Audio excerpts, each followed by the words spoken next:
So what do you get when you cross Charlie's Angels with the Matrix, Road Warrior, and Terminator? Well, of course, you get Cleopatra 2525. So this was a sci-fi action series that aired in syndication in the years 2000, 2001, and all of the episodes are now on Tubi for free, and you can also get them on DVD.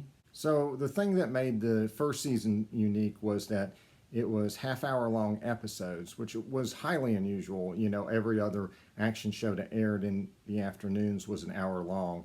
But this aired with another half an hour show called Jack of All Trades, and Cleopatra 2525 did an exquisite job of capturing all the action and the story in just half an hour. When Jack of All Trades was canceled, Cleopatra 2525 became an hour-long show in its second season, and it did a great job with the pacing. It didn't feel stretched out or anything. It was just more show, and it was really good. And the show has an absolutely incredible, epic, memorable theme song that is inspired by the classic song In the Year 2525. And so in the series, mankind has been driven underground by these mysterious robots called the Bailey. And underground in the shafts, life goes on, but it's very rough. There's a lot of mutants and gangs and stuff that prey on innocent people. And plus the Baileys will send down their betrayer robots to pose as humans and do their bidding. And so this deals with a team of 3 women who fight for justice. And so we have Hal, who is the heroic leader. She is portrayed by Gina Torres, probably best known for her role in the Matrix movies. We have Sarge, who is more of an aggressive character. She's a former villain, and she is portrayed by Victoria Pratt, who is probably best known for her role on Mutant X. And then we have Jennifer Skye, who plays Cleopatra, who is an innocent who is from our era. She is in cryogenic freezing and awakens in the year 2525 to join this team. And Jennifer Skye is probably best known for, well, Cleopatra 2525, but it's a good show, so that's all right. One thing I always admired this show for was that it swung for the rafters on the sci-fi stuff, because a lot of shows were afraid to show you something fantastic. This show just had sets that were really elaborate and all these wonderful, you know, post-apocalyptic costumes and all these mutants in these really elaborate makeup, and it had all kinds of CG to show you the robots and the effects and stuff like that. And a lot of it was pretty impressive, especially for the time, and holds up okay nowadays, but then some of it doesn't. Some of it definitely stretched what they could do at the time, but I do appreciate them really going for it and just giving us this real sci-fi extravaganza.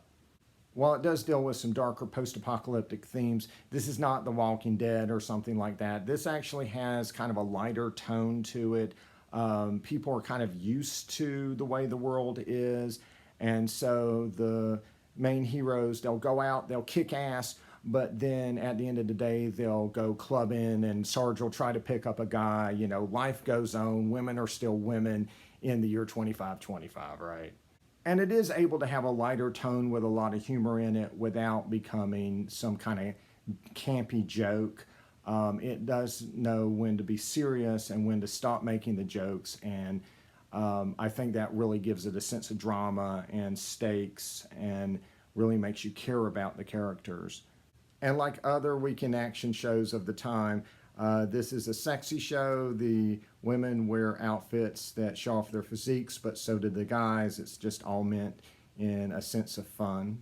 And there's a lot of action in the show. There's a lot of fight scenes, and they're very Matrix influenced. So there's a lot of shootouts and martial arts fights and, you know, people jumping around and backflipping and stuff like that. It's all really impressive and very well done.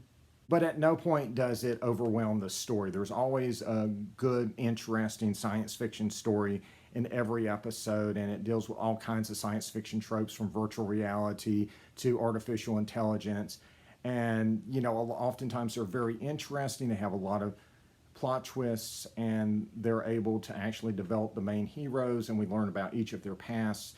And they also have some very intriguing subplots that run throughout the series. They have an arch nemesis who is a recurring villain named Cregan, who basically looks like if Pennywise was in Road Warrior, and he has connections to the team and to the mysterious voice who gives them their missions, who they've actually never seen. And so there's a lot of intriguing subplots about who Cregan is, who the voice is, who the Baileys are, and I am very happy to say that these are answered in season 2.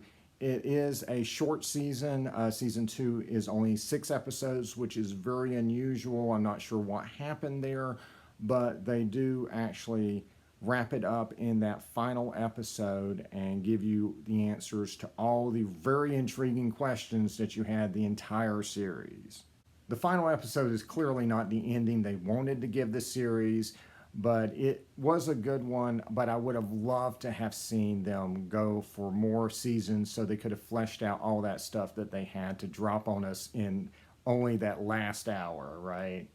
So yeah, I do recommend trying out this series. It's available for free on Tubi.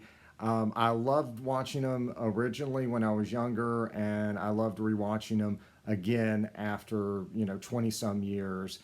Show still holds up, and it's not the best show ever aired. It wasn't the best show that was airing at the time or anything, but it was just a really good show that was always consistent with itself and was always enjoyable.